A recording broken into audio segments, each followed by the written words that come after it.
Okay. Today's guest is Alexis, and she's been teaching English abroad in Yokohama, Japan for almost a year now. During her stay, she's been able to visit some amazing historical sites, gone to hot springs, eaten a ton of delicious food, and gained friendships that she knows will last a lifetime. Guys, this is going to be a great episode today, and I can't wait to get started. Alexis, thank you so much for being here today. Hey. Thanks for having me. Awesome. Well, I'm so excited. I do remember when we first met 5 years ago. I do remember you were into nutrition, and that's what you were going to school for. Is that right? Yeah. Okay, so it's a bit different than what you're doing now. It is. So, okay, it's been quite a journey. So, okay, basically, I studied nutrition and dietetics at Arizona State University, and it was a wonderful time, like great degree. I worked my ass off. Yep. And then I graduated, and I had a few jobs here and there that were related. Wasn't very happy. And then I found like the job that was like an adult job within the field. I'm not going to name the organization that I worked with, but it was basically in public health. Mm-hmm. And it was very fulfilling work in that I was giving back to the community. I was providing like nutrition education to like families in need. And it was great and all, but I felt like it was just a lot of like pressure, and it was a lot of emotional like it was emotionally taxing for me. Yeah. So it was just like really sad, like the things that I would see and hear, and like it was very eye-opening. And I just like wasn't happy. Like I just felt like they call it there's a certain term for it. It's like called like passion fatigue or something. Or it's like where you feel very like fatigued from all the like the emotional stimuli. Oh, like compassion fatigue. Yeah, compassion fatigue. Yes, Yeah. I've heard of it. Yep, yep. And it's just like you're put around these stressful situations so much, and you just get tired, right? Yeah, it was just too much for me, and I was basically running a clinic all by myself, and I gained a lot of skills though. I felt like I became more of a leader. I became more confident in myself. Like I knew like okay, like I want to always work with people. Like that's what I know, like for sure. Like I'll always just like work around people. I love the energy. Like I feed off the energy, and like I love giving off my energy. And yeah, but I still had this itch. I had this itch to move abroad and work. And so I thought about doing a working holiday, and I called my sister, and I was like, Erica, like she's my big sister, and we talk about everything. And I'm like, oh, I really want to like live abroad. I want to work abroad. I'm thinking of doing work. My original plan was to do a working holiday in New Zealand, just like work on a farm and just like eat blueberries and hike all Sounds day. great. Yeah. In blueberries. So anyway, so I was talking to her. She's like, "Why don't you apply to why don't you teach English in Japan? Because that's what she did. She did that 6 years ago for the Oh. same company that I work for." And I was like, "She's like, you'll get paid more money. They find you an apartment. Like it's a good deal." And I was like, okay, I'll give it a shot. And I love teaching people. Like part of my old job in public health was I was always educating people. I was doing counseling. Mm-hmm. And I was reading the job description with this company, and it was like you do counseling, you educate, you work with children, which my last job I worked almost all with children. Mm-hmm. And I love children, they're fun. So I was like, okay, yeah. And I had a Skype call like this interview, and they liked me, and then they recruit at different locations throughout the world. And they were in Arizona like a month after my Skype interview, and then I got the job, and I was like, oh my gosh, this is actually happening. And then now here I am. Yeah. Wow. Wow. And so I was looking at your Facebook before the interview. Did you study in Australia before as well? Oh, that's right. Yeah, I'm glad you brought that up. I studied abroad for 5 months, so one semester at the University of Queensland in Brisbane, Uh-huh. Australia. And Okay. amazing. It was like seriously like the best time of my life. It was so good. So, which makes me think, even before Japan, even before Australia, there was some sort of itching to go abroad. Yeah. Yeah. And was it from seeing your sister going, or was there other reasons that made you want to experience the world? hmm That's a good question. I just like growing up, I was always very curious about the world, and I didn't like, it's funny because now I'm very talkative, but when I was really little, I didn't talk a lot. I would just Really? I would like read a lot or watch TV, or like I would watch other people do things and kind of like observe, but always like I was always constantly thinking. Mm-hmm. And my mom always had a lot of like really beautiful like art pieces in the house, like a lot of like Renaissance art. She'd always have like history books around, or like Greek mythology, and like I would always look at these art pieces, or these works, or these like old books, and just kind of like wonder like what's the world like. Like I think that's when it all started, was just like looking through magazines or books or TV and being like, wow, like there's so much out there. And then it's funny because when I think I was in like third grade or something, and I was in Girl Scouts. My mom actually put me in Girl Mm-hmm. Scouts because I was so shy that she like put me in Girl Scouts so I can like talk more. And we wrote these like goal or like dream, like a dream essay or something, and I did that. And then when I was packing for Australia, I was going through all my old stuff from childhood, and this is crazy. I'll never forget this. So I'm looking through my old photo albums, like organizing, and then I find this Girl Scout album, and it had all my old pictures from Girl Scouts and like camping and like all that stuff. And then it had this like what I want when I'm older, like my dream or something. And Mm-hmm. it was like I one day I want to live in Australia, and like I want to be near the water, and I want to like hang out with bobcats. So I think you made some of those a reality at least. Yeah. Bobcat one, like I already experienced that in Arizona because there's bobcats. But yeah, like I just thought that was so amazing that like I was packing for this new adventure, and then I find this like book, and when I was like 8, I wrote this little like dream journal or whatever, and it was happening. It's like when that happened, I was just like I was so touched. I was like, wow, like I'm like supposed to be doing this, you know? So Yeah, it's like very like affirming of your path, right? yeah, yeah. So I was like, okay, I'm making the right decision. Also, at the time, university, I was dating someone, and he was really, really into travel, like really, really into travel. And I told him when we first met, I was like, yeah, like I'm thinking about studying abroad in Australia, but I'm not really sure. And he's just like instantly, he's like, do it. He's like, if you have the resources, like just do it. And I was like, really? Because I was on the I actually I was going to apply, and then I got scared. I don't remember the details. And then I kind of like, and then he's just like, no, no, go. So I think it's also Mm-hmm. like there's like the desire component, and then there's like the reality, and then like taking the courage to like, you know, take that next step and just like apply and do it, and then like actually leaving. So there's like the Mm-hmm. psychology of it, like the feasibility of it, and then just like the action, you know? Mm-hmm. Yeah. So you got shy. As far as when you say, there's the reality of it. Do you mean like there was it seemed difficult? It definitely depends on the circumstance, but there's so much that goes into like relocating to another country. Like I guess to start with the whole reality part of it is like funds, like money, right? Yeah. I was really lucky that at the time when I was going to ASU, I had a really, really good scholarship. I had what they had, I don't think they have it anymore, but it was called the Obama Scholarship.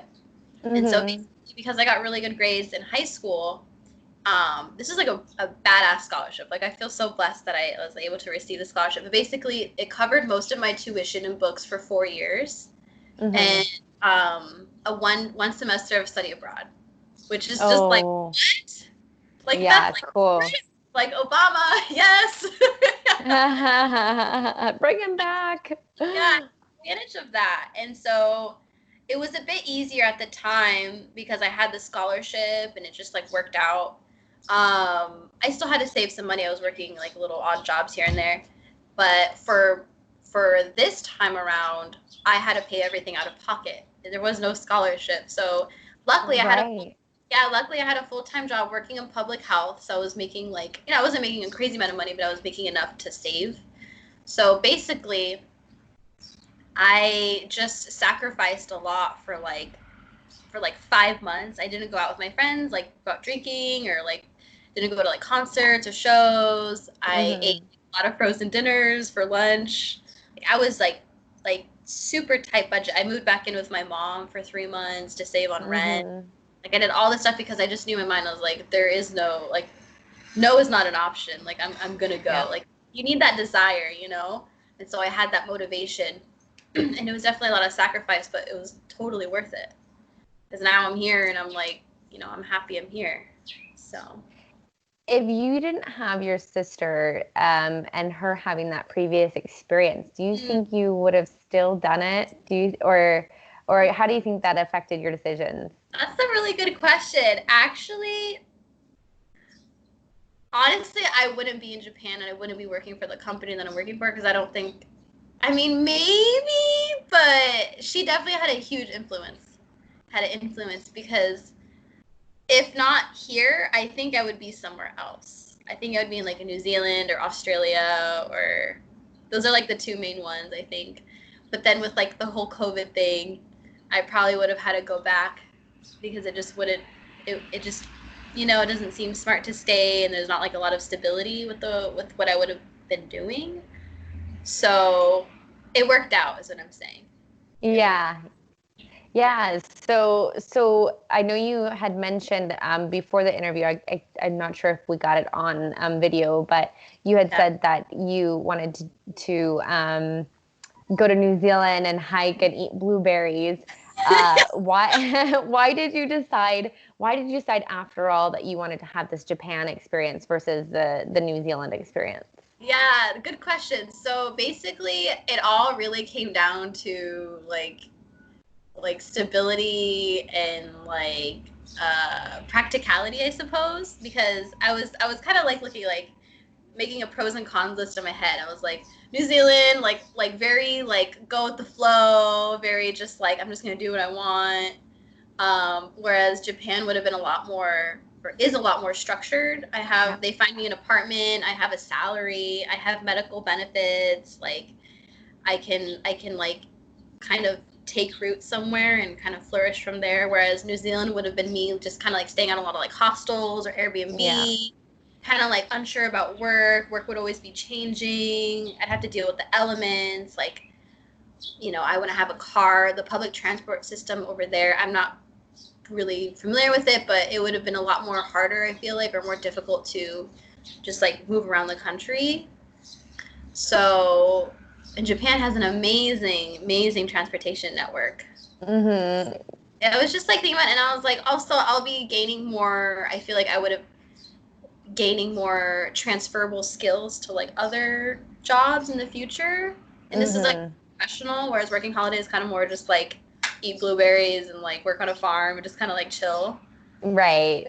And I was just like, yeah, this seems like a little bit more like more grounded, so to speak. Gotcha. And also a little bit older. I'm in my like mid-20s, so it's like I'm not like super young anymore. So I'm also like thinking about like my future, and like I eventually want to buy land and like live on the land and like all this stuff. So yeah.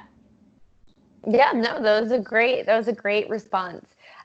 So as far as the company, what's the company name that you and your sister both went through? Yeah. So I work for a company called Aeon. And how do you spell that? It's AEON. Aeon. Okay.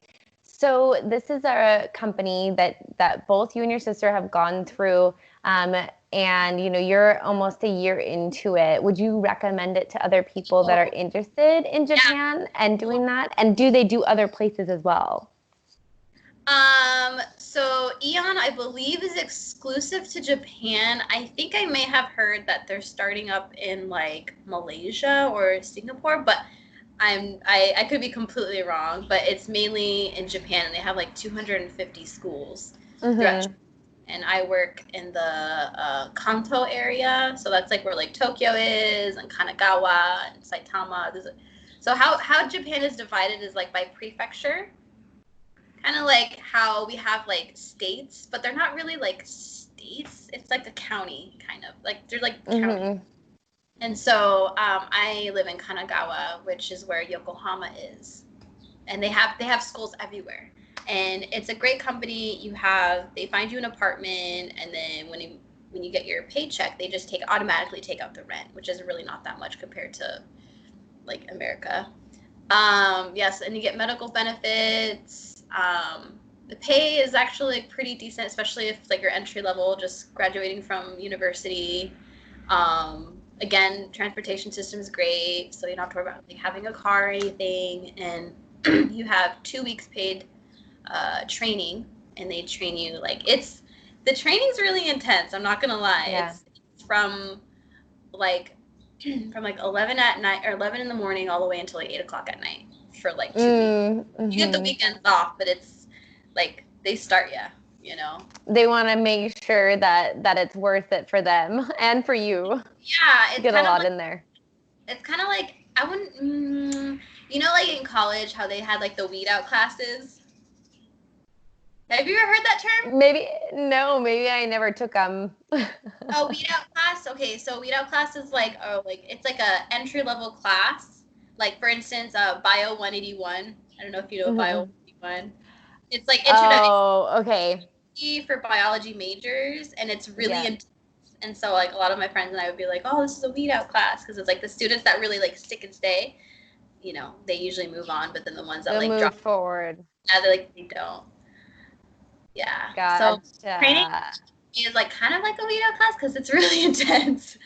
Yeah, and they want you to be like, you know, super. It's very like professional. Like they like every day wear like a jacket and like pant, like a suit basically. Yeah. So were there people that literally went to that training and were like, no, I can't handle this? Not quite like that, but more. That doesn't happen a lot, but I guess there was like stories of like people that were like going out like at night and like coming back like hungover and stuff, and they're like, that's not professional. Like you can't be doing that. And so like some people have been sent home because they were exhibiting like unprofessional behavior. Just like, because it's like, you know, even like me, like before I came here, I was like, oh yeah, teaching English, like it won't be that hard. And then I get here and it's like, no, there's like a whole like curriculum you have to follow, and like you have to like use classroom English. Like how I'm talking right now is like so fast. Like classroom, I have to adjust how I talk to the person I'm talking to, right? Right. So they do all these nuances that you would never think of otherwise. So it's great though. It's a great company, and I renewed for a year. Like my plan was to only stay for a year. Okay. Really liking it, and so I extended it another year, and then I'm thinking if all goes well, I'll probably be here another year. Whoa, that is so cool. Wow, already thinking 2 years ahead. That is amazing. I want to get to that. As far as what they put you through to get the job, can you talk a little into that? Yeah, for sure. So, okay. Basically, so, you know, you go on the website, you're like, oh, this looks great. You send an application. They literally emailed me like 5 days after I sent in my application. Now, this was in March of 2019, I believe. Yeah, and I got the email and I was like super excited. I was like, oh my goodness. And then they invited me to a Skype interview a week later. I did the Skype interview and it went really well. And then they're like, okay, we want to invite you to an in-person interview.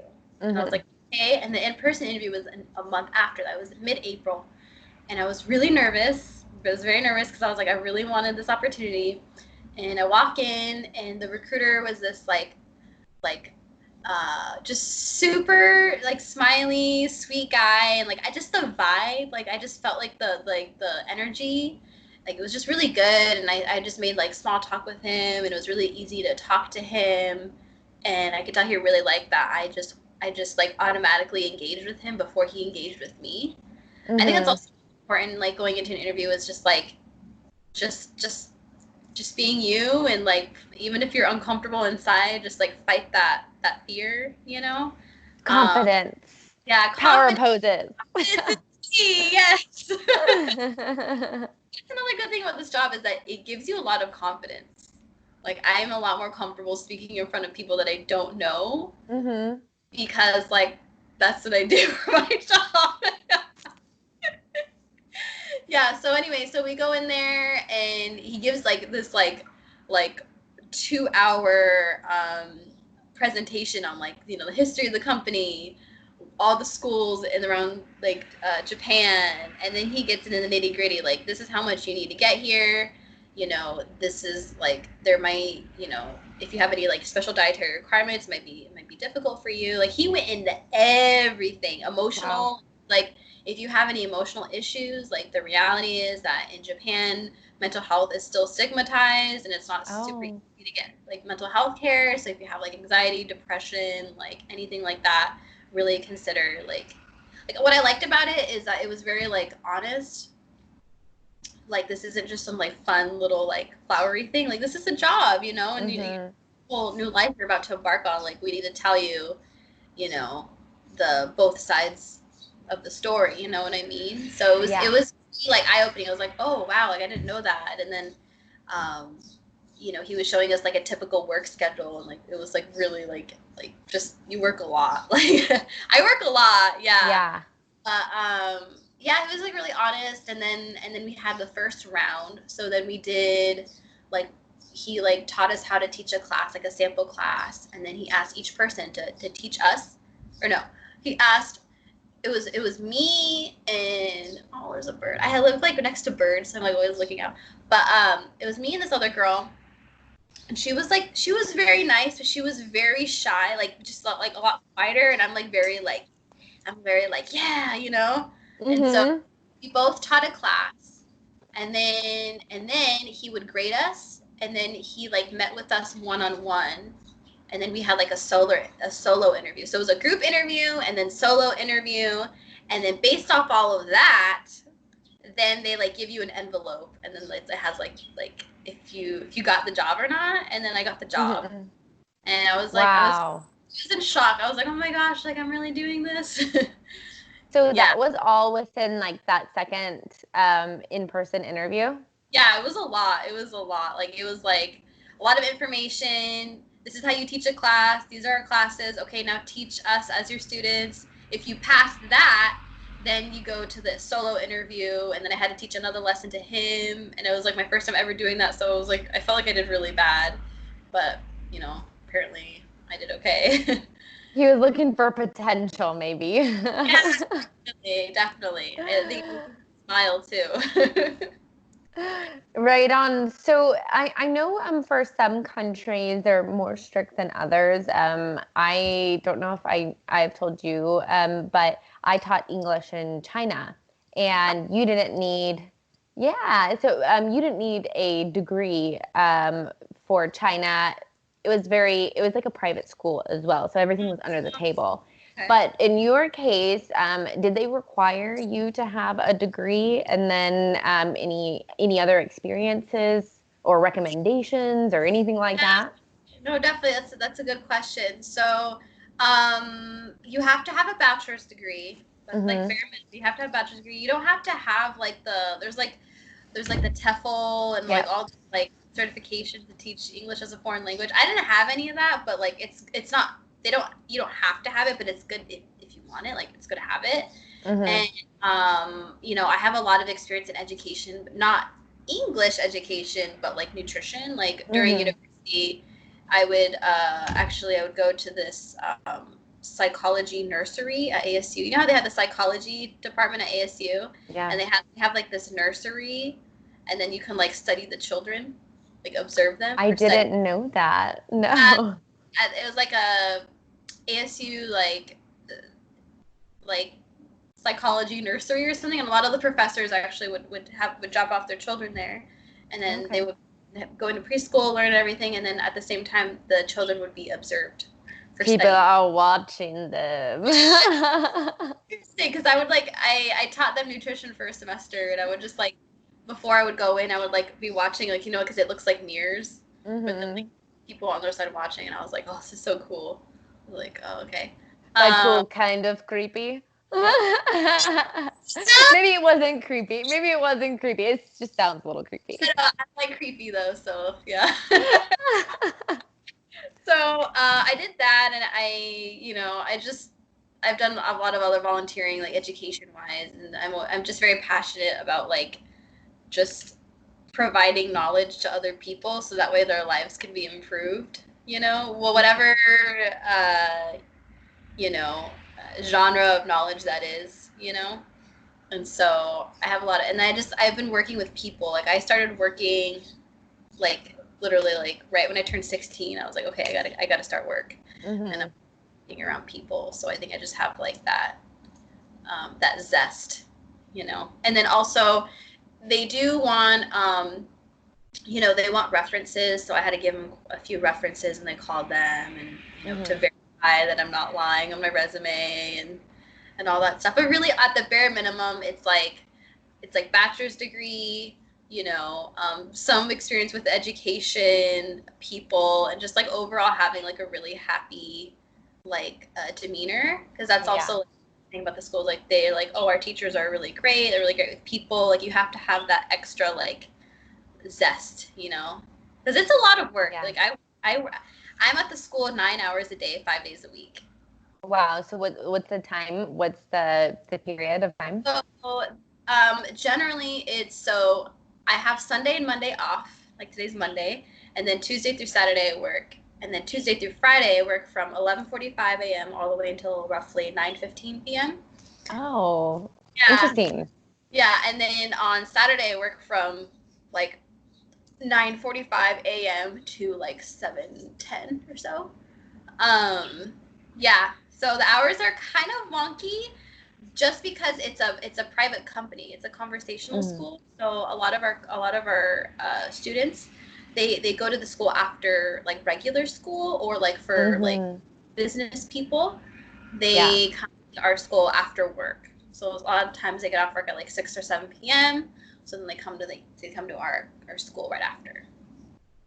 Yeah. Gotcha. So what ages are you teaching? Yeah, so the great thing about a conversational school is that it's not just children. It's literally from like, it varies from like preschool all the way to the elderly. Yeah. All kinds of people. Yeah. So but like, are they all in one class together? Are they in blocks? Like, how does that work? So basically, we have a schedule every day, and just it ranges how many classes you teach, but it can range all the way from like 3 to like 6 or 7, depending on the day. And so like one class will be typically in the morning time is like the preschool classes, like around like 1 or 2 of the preschool classes, and then they usually like in the early afternoon, then you have like no later afternoon, like about 4 or 5 o'clock, then you teach the school age children. So that's like the 9, 10, 11-year-olds. And then kind of like around 6 or 7, you teach more the junior high kids, high schoolers. And then usually at night, it's usually when you teach like adults. That's generally the flow of like when you teach what, but it varies. But no, it's like, it's all age. Like for all the children, it's all based on age and level. And then for adults, it's exclusively like level. So like for adult classes, we have like the very low level. And usually Japanese teachers, they teach the low-level students because they just don't know a lot of English. And then generally the foreign teachers, I'm a foreign teacher, generally we teach the higher-level students. That makes so much more sense, just because there's so much that you just can't teach in a language that they just don't know, It just makes more sense to me, because I taught little kids 4, 5, 6 years old that didn't know any English too. And it just, one, the age is difficult. I know you can probably agree with that. But then also, if they don't know the language, how are you going to explain these things to them? So it's definitely it's an acquired skill, like having to talk like this, pronunciating everything, and like you have to like think very carefully of how you say, the volume, the how you move your lips, because I know for me, like naturally I talk really fast. And so Mm-hmm.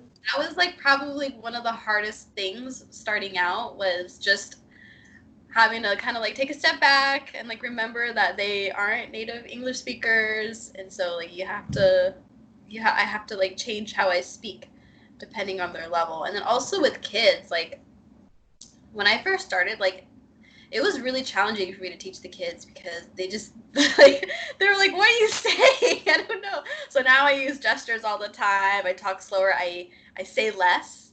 I Yeah. noticed that like the less you say, like the better the class goes. And just using gestures and just having fun, and it's all like experience is golden. Like I think now how I am compared to like my first day, it's just like amazing, like the progress I've made. So Yeah, that's great. I would like to talk more logistics definitely.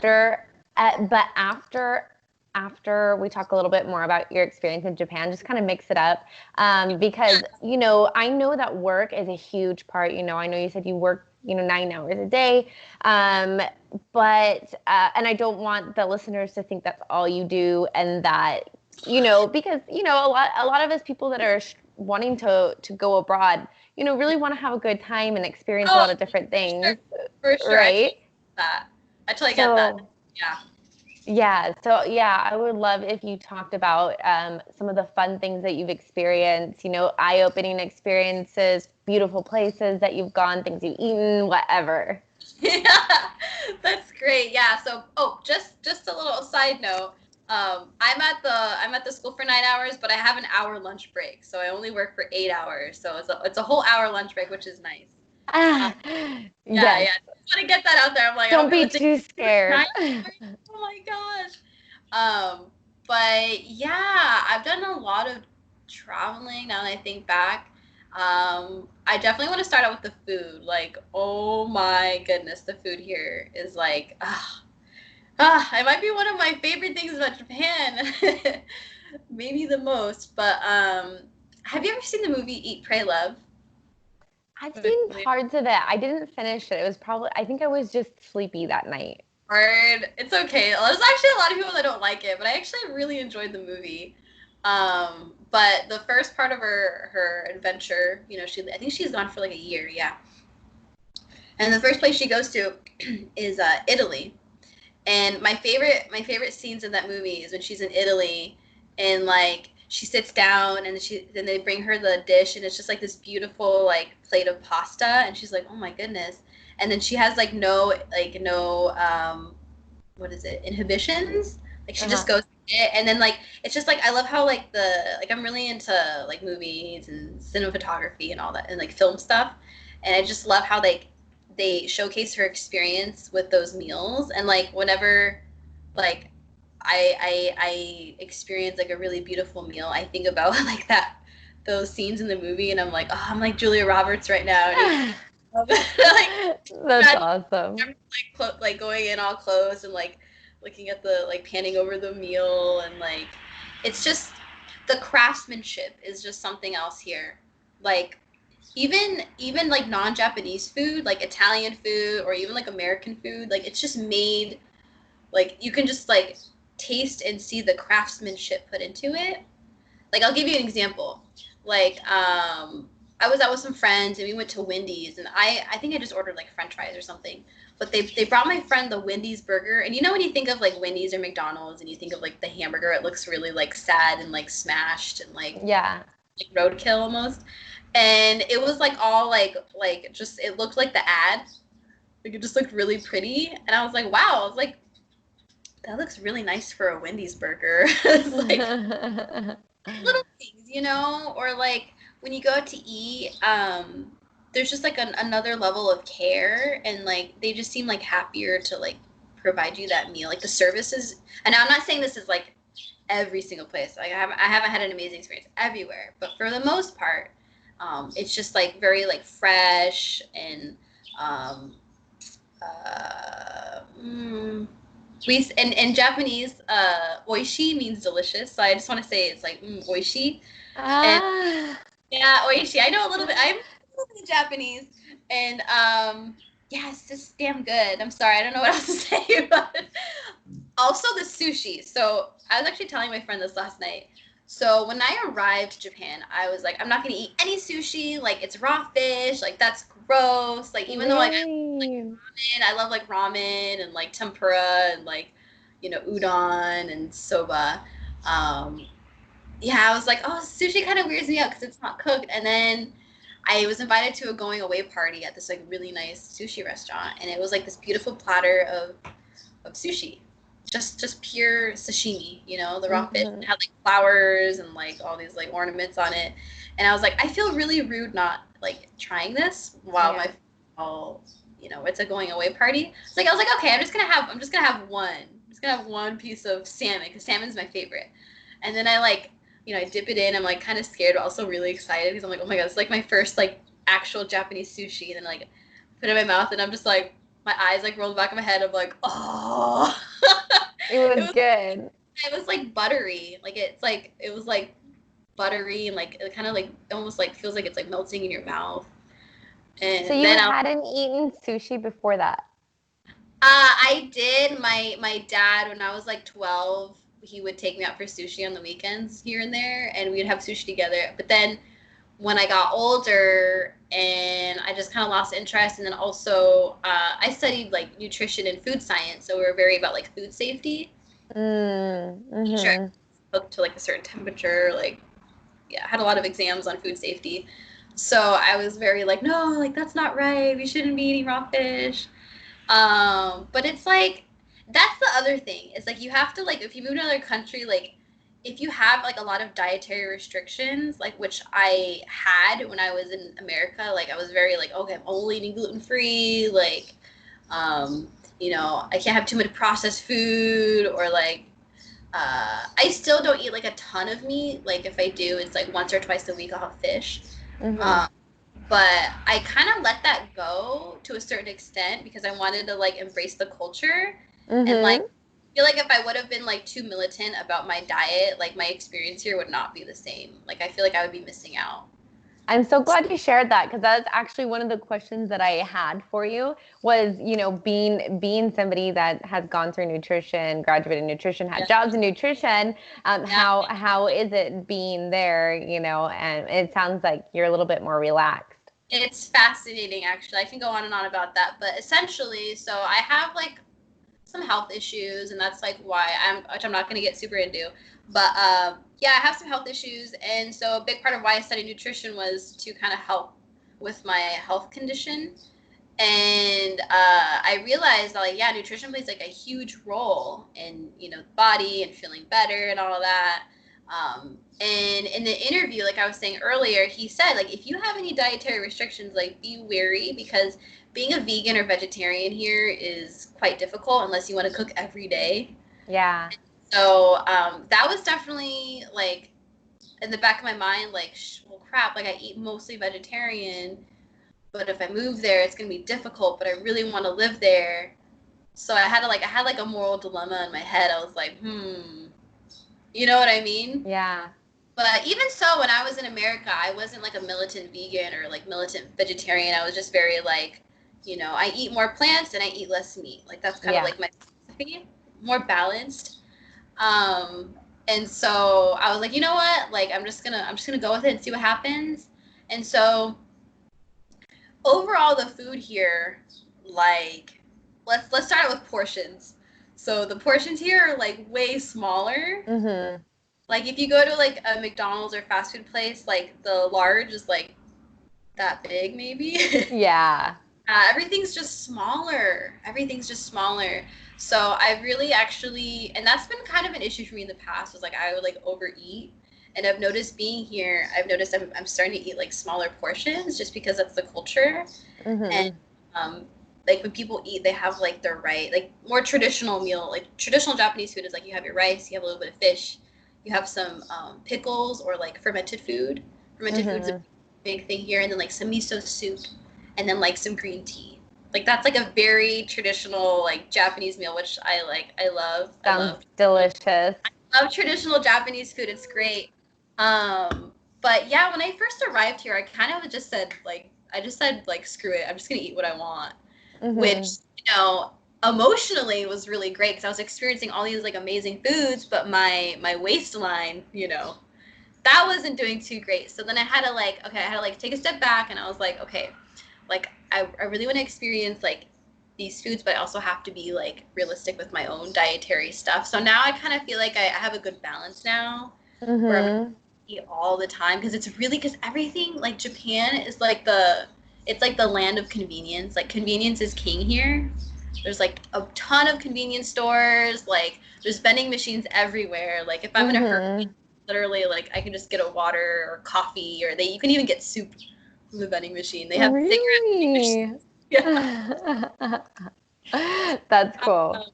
Yeah, so there's a wide variety of like food options here. You can have traditional Japanese food, and then you can go down the street and get like an American burger. Like they have like TGI Fridays here. Like there's actually quite a few burger places. So there's a lot of options to eat for sure. And then of course, if you do have some like dietary issues or restrictions, it's easy to buy like fruits and vegetables and everything you need at grocery stores. So I found that balance now where it's like, okay, like I'll like go out to eat like a few times a week, and then like everything else I cook. So I've found that balance now. So are vegetables not a big item in the common dish, like Japanese dish? No, I think in traditional Japanese cuisine, vegetables play like a really big role.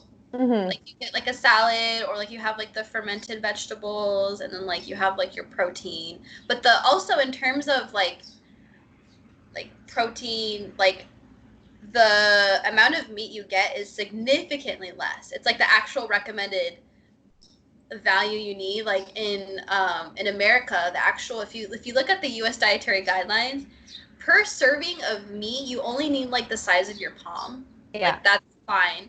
But like you go to restaurants and they give you like a huge freaking size of your head steak. Like you don't need that.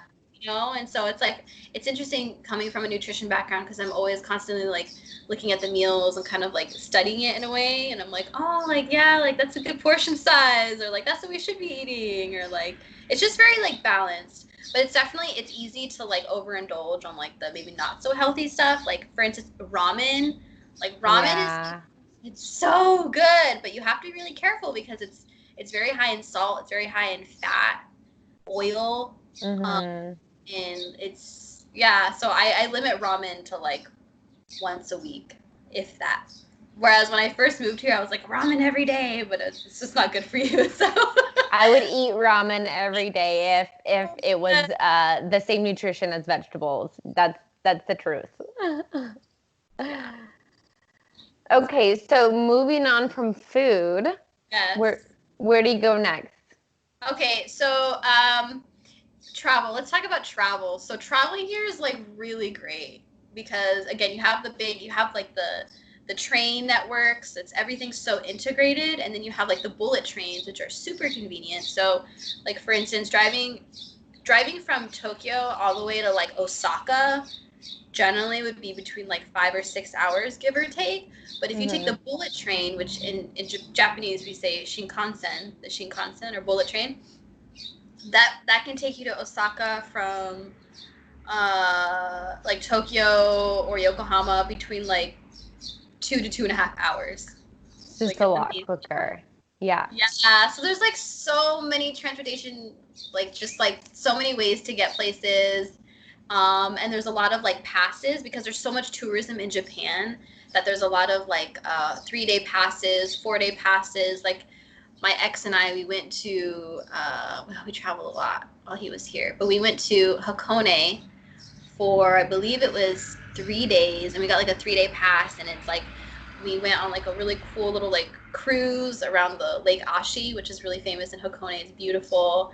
And we went on like like the gondolas that like overlooks like canyons, and we saw the volcano, and like We just did like a lot of stuff with this pass, and like all the buses within that little city were all covered through the pass, and it's very easy to travel here. Now, if you want to go to more remote places, sometimes you do need a car, but you can rent a car or just like have a friend with a car, and that's fine. But generally, I go to like the very like not super touristy places, but places that have like good transportation networks. Like I've been to Kyoto, which is like that used to be actually the old capital of Japan, and the Kanto region. It's more like it's more South Japan. I went to Kyoto. They have a bunch of temples there. I went to Osaka, which is known for like okonomiyaki, which is like the Japanese like savory pancake. Hakone, which is kind of close to Mount Fuji. And where else have I been? Oh, Nikko. I went to Nikko recently, and there's like a bunch of like temples and nature. And if you're really into history, especially like Asian studies, like Japan is great because whenever you go to like temples or shrines or like museums, like they give so much history about Japan. It's really fascinating because Japan has like different like eras. So like each era is defined by however long the emperor is ruler for, and usually he's ruler for like a long time. And so there's eras that are like 50 or 60 years long. And each era has like its own like personality. So you learn a lot about like just Japanese history, and it kind of puts things more in perspective as to like why they are the way they are. It's like, oh, okay, that makes sense. It's so interesting. Yeah, definitely. History is one of the cool things, in my opinion, about going and traveling and living abroad. You just find out so much that you don't learn while being in the U.S. because we have a very U.S. perspective on things. Yeah. And yeah. Yeah, that's another beautiful thing about living abroad is you're like, wow, like we're not the only ones here. Like, it's like just so much perspective. That's what I love about travel and just like living somewhere else is like that newfound perspective, and that's something that you can't buy or like someone can like take away from you. It's like that's with you forever. It's like a pair of glasses that will never break. Yeah. So do you go out every weekend exploring, or how does that work for you?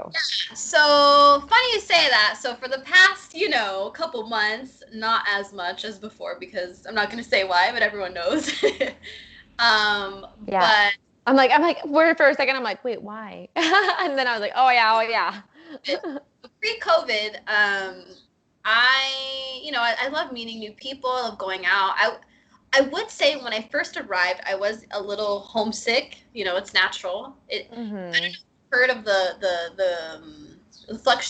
like what's the term for it? But it's like the fluctuation one feels when they move to a new country. It's like you arrive and you're like super excited and you're like really happy and you're on like this high wave, and then you come to this like dip where you're like, oh my gosh, like I'm in like a completely new culture. Like I don't have a lot of friends. Like I'm kind of like homesick. I was kind of approaching that dip a little bit because I felt very lonely, and especially with not knowing Japanese, it could be very isolating. And yeah, it was definitely like a little bit of a dip for me. But then I was like, you know what? Like I'm just gonna meet people. So I actually downloaded an app called Meetup. Oh yeah. Yep, it's here. We just moved cities and we just played soccer using Meetup. Oh, cool. Where do you live now? We live in Tucson, so I mean, not like Oh, crazy, but Tucson. All right. Good craft beer. Yeah.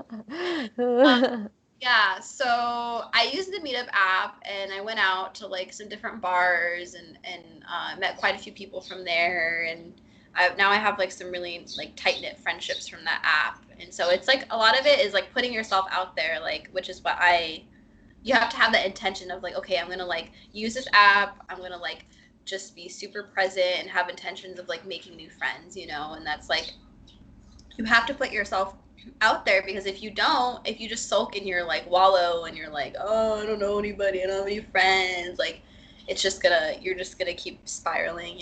So I made it a point to like, find methods of meeting new people and also at work too. But like apps like that are great to meet new people and but that, traveling. You travel like you meet people too. So Yeah. And that's so true though, with everything, not just, making friends, but with anything that we do, right? We can't just wait for life to like come to us. Like, Yeah. I really want a car, I really want a house, I really want a boyfriend, I really want to move countries, whatever it is. You can't just be like waiting for it to show up on your door. You have to first, Yeah. have a thought, right? And want it, and then make a plan to go get it. And yeah, maybe like your plan, it doesn't happen the way that you thought Yeah. it would. but that's the beginning of it, right? Is actually like wanting it and then doing something about it. Right, right. Definitely having to take the action. And like I said, like it wasn't super easy like getting here, like I had to work really hard and I had to save a lot of money and I had no help. Well, I had like help indirectly, like my mom let me live with her for a bit, and that was really nice of her. So I feel really blessed to have like family that allowed me to like stay with them, and she would like cook for me because I would work really long hours. I'd be so tired after work, so very stressful, and she would like have like lentil soup for me, and like was like, I know you work so hard, and here's some soup. Aw. Oh, thanks, mom. Like all this work is it's okay. It's okay. You know.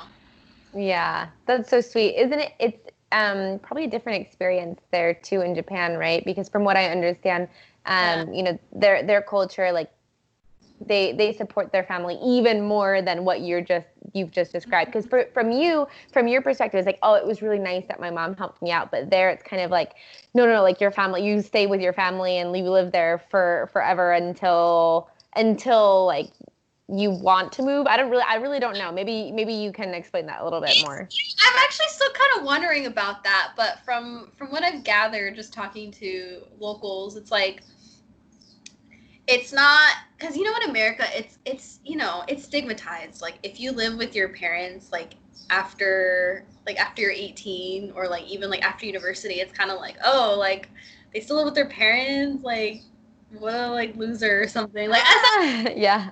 really mean, but like that's generally like people are like you should like get a job, find your own place, and that's expensive, and it's like, hey, if you have the ability to like still live with your parents and it's okay with them, because it's Right. not with them, it's like why not, like you're saving money, like you get like free meals, you have a comfy place to live.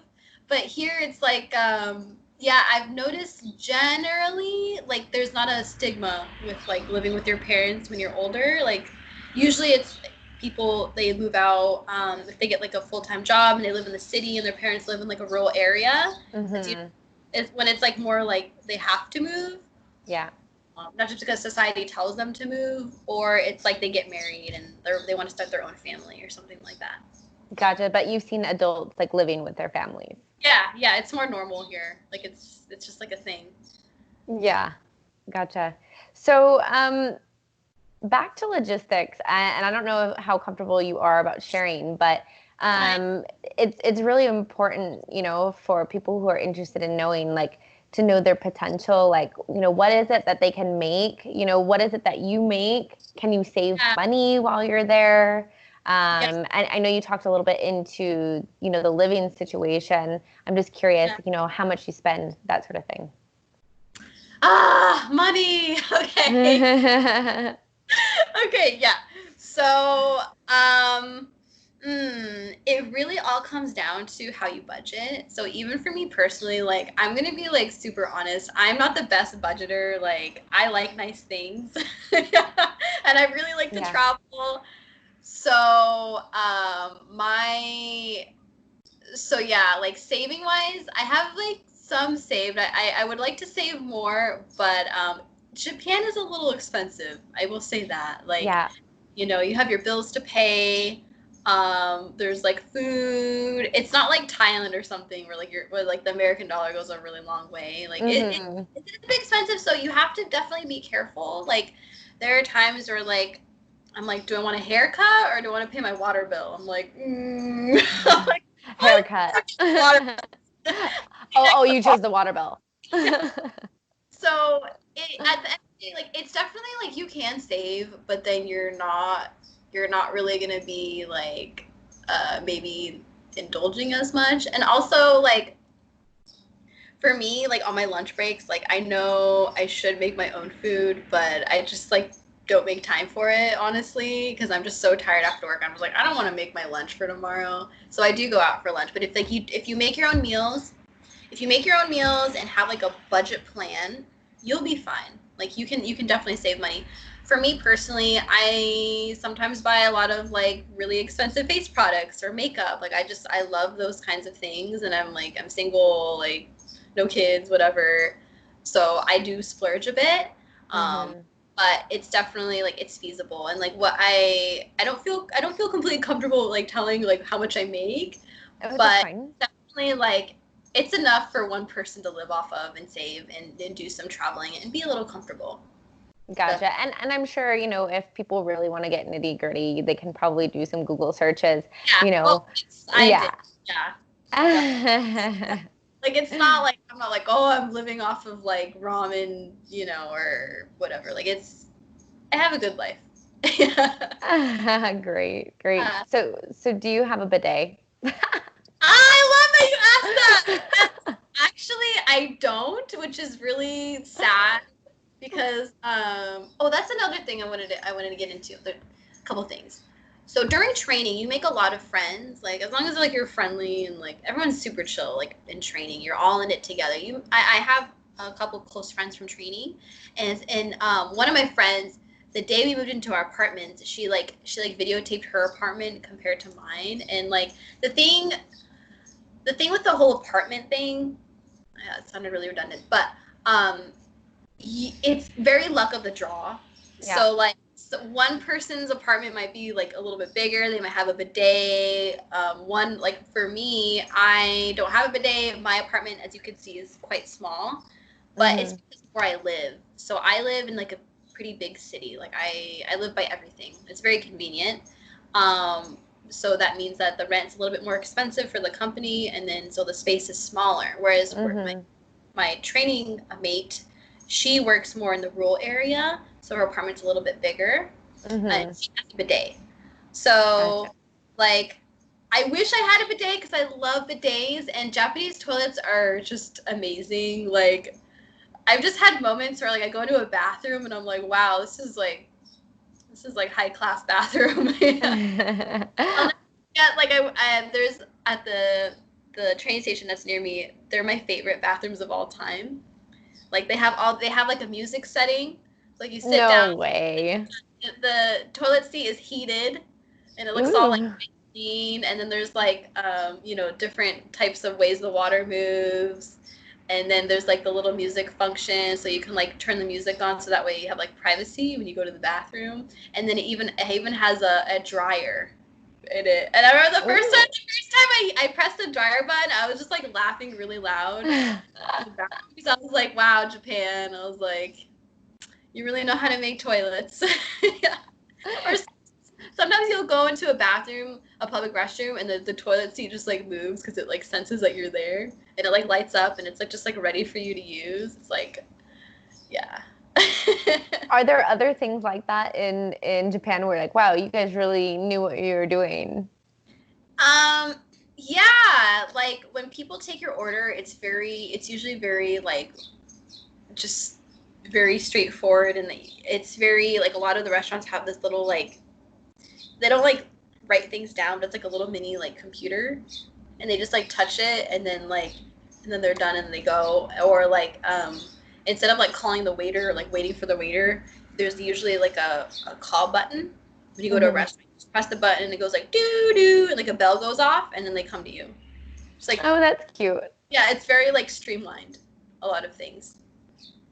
Right on. So for anybody that's interested in traveling to Japan or and living abroad, do you have any extra advice or ideas or things that you want to share for our listeners?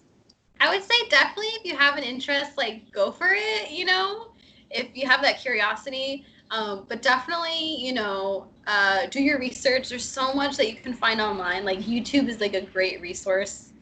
I watched a lot of YouTube videos before coming here. Like I watched videos on like the food and like, you know, etiquette. That's another thing too, is like etiquette is like a big thing here. Like it's not just about like you, but it's like it's very like community minded. And so like definitely do your research on the etiquette here, because there's like just like little things that you should be aware of, like, you know, talking loudly, or what else? Shoes is a big one. Like it's a big no to wear your shoes in someone's house. Like it's good to just know these basic manners that we might not really think about in America or like a Western country, and then coming to Japan. Like it's good. It's good to think about the etiquette here, because it's a major part of the lifestyle here. So wait, do you wear shoes when you go to work?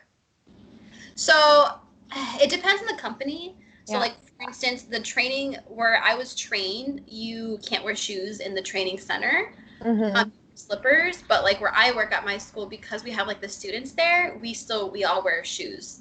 It really just depends. It depends on the establishment. And then in homes, like 99% of homes, you have like a little area where you put your shoes. Yeah. And so people have slippers for you, right? If you go and visit their homes, they had extra slippers for you, right? Extra slippers, and so like the floors are always really clean.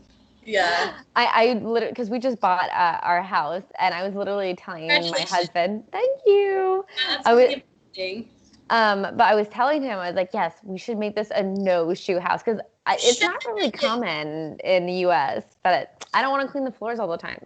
No, I think that's a great idea, especially like, you know, if one day you have like children or something and they want to like crawl on the floor, and it's just cleaner. And like my sister, she lived in Japan for a year, so her house is a no shoe house, and it really makes a difference. Yeah, it is funny, because when I'd go to her house, I'd be like, why don't you allow shoes in the house? And she's like, because it's dirty and stuff. Right. And then now I live here, and I'm like, oh, I understand now. It makes so much sense when you stop and think about it. Like, there's gross stuff you're stepping on.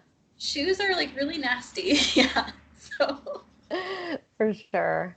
Well, Alexis, I really appreciate you coming on the show today, and I think that there was a lot of great information for the audience. So I just really appreciate you spending this time with us here today. Thank you so much. Thank you for having me. This was like really fun, and I hope we get to chat again soon. Yes, we will. Thank you so much. How do you say bye in Japanese? So the official way is sayonara. Like, that's no like way. Sayonara. That's like, but usually in Japan we say what do we say? Mata ne. No. Mata ne. I think it's ja mata or mata ne.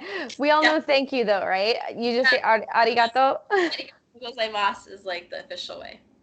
Arigato gozaimasu. Arigato gozaimasu. Thank you so much. Thank you, Natasha. Have a great day, okay? You too. Thanks. Bye.